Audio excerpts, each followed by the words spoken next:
সত্যহারা, নিত্যহারা, পরমানন্দহারা, প্রিয়জনের প্রাণে পরম ধন তুলে দিতে তিনি বারবার আসেন ধরণীতে। সকলের মাঝে এসে সকলের পাশে থেকে সকলের প্রাণে দেন তার অমৃত প্রসাদ বিলিয়ে। আজ আমরা তার অমৃত বাণী শুনব বেদবাণী প্রথম খণ্ড থেকে। ভগবানের স্বভাব জীবত্ব নিত্য দাস অভিমান, কর্তৃত্বাভিমান আবরণে সেই নির্মল স্বভাব ভুলিয়া যায়। এই দারুণেই জীবের জন্ম মৃত্যুর অধীন ছাড়িতে পারে না। এই জন্য সহিষ্ণুতাকেই আশ্রয় করিতে হয়। সংসারের সাধন ভজন সিদ্ধা সিদ্ধ মন্ত্রাদির দ্বারায় কর্তৃত্ব পদ ভুল হয় না, বরং ভুয়ো ভুয়ো বন্ধনেই ঘটে। এই জন্য যখন যে অবস্থায় উপস্থিত হোক তাহা সহন করিয়া যাইবে, নিজে কিছুই চেষ্টা করিবে না। যখন যে কার্য উপস্থিত যেভাবে সমাধা হোক সে ভাবকেই সহ্য করিয়া কর্ম করিয়া যাইবে, ইহাতে সুখী দুঃখী হইবে না। ভক্ত জীবন অধ্যয়নে এই সকল বুদ্ধির মার্জন হয়। পত্রাংশ 161। ভগবান সর্বজ্ঞ, সমভাব নিরপেক্ষ শক্তি, তাহার বিচার সূক্ষ্ম, জীবের বুঝিবার শক্তি নাই। তিনি মঙ্গলময়, তাহার কর্ম মঙ্গল। তিনি যাহা বিধান করেন সকলেই জীবের পক্ষে কল্যাণ শান্তি জানিবে। নিজের কোনো কর্তৃত্ব বিধান রাখিয়া ভগবান তোমাকে চালাইতে দিবেন, ইহা হইতেই পারে না। তটস্থা থাকিয়া সংসারের বন্ধন ভোগ দান করিতে থাকিলে তিনি সকল অভাবেই মুক্ত করিয়া শান্তি দিবেন। তিনি শান্তিময়, শান্তি বই আর কিছুই তাহাতে নাই।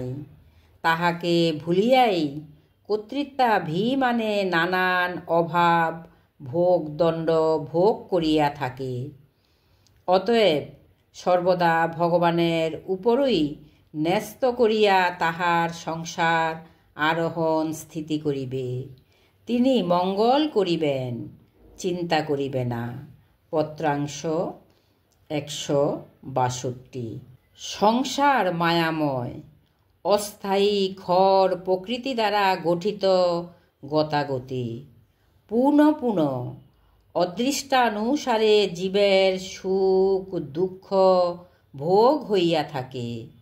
কাহারও কোনো শক্তি নাই এই ভোগ খণ্ডন করে। একমাত্র ভগবানই সংসার মুক্তের আশ্রয়। অতএব নিত্য সুখ দুঃখময় ভোগ আয়তন দেহের জন্য চিন্তা ভাবনা করিতে নাই।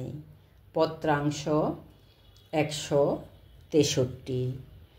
সংসার সত্য উদ্ধার। সত্য সঙ্গ করিতে করিতে সংসার হইয়া যায়, আর বৃথা আশা প্রতিযোগ থাকে না।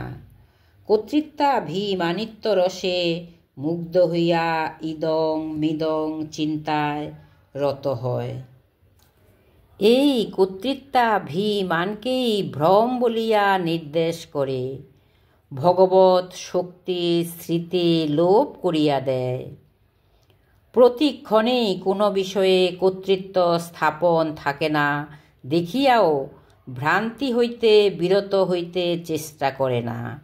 কেবল ভ্রান্ত বস্তুর স্মরণ ও তল্লোভে বিমুগ্ধ হইয়া তারই চেষ্টা করে। কিছুতেই স্বভাবকে ধরিতে কি তাকে আশ্রয় নিতে প্রবৃত্তি হয় না। ইহাই মায়ার মহা উৎকট মহাশক্তি। পত্রাংশ 100 64। অদৃষ্ট চক্রে যাহা জুটিবে তাহার দ্বারাই সন্তোষ থাকিতে হয়। ভ্রান্তিবশত হা হুতাশ করিতে নাই। প্রারব্ধ সূত্রেই জীবে পরিচালন করিয়া থাকে। তাহা হইতেই ভাগ্যলক্ষ্মী ভাব ভক্তি প্রিয় অপ্রিয়তা ভোগ হইয়া থাকে। ইহার নিবারণ করিতে চেষ্টাও করিবে না এবং নিবারণও করিবে না। যথাযথ প্রাক্তন ভোগ গ্রহণই করিতে হয়। একমাত্র সহিষ্ণুতাতে সম্বল করিয়া দেখিয়া যাইবে। বিশেষত ভোগের নিবারণ করিতে গেলেও ভোগ বৃদ্ধি ছাড়া হ্রাস কিছুই হয় না। আর চুপ করিয়া থাকিতে দিবে না। প্রকৃতি চঞ্চল করিয়া তুলিবে। কাজেই এই দুইয়ের মধ্যে সহ্যশক্তি আহরণ করাই উচিত। পত্রাংশ 165।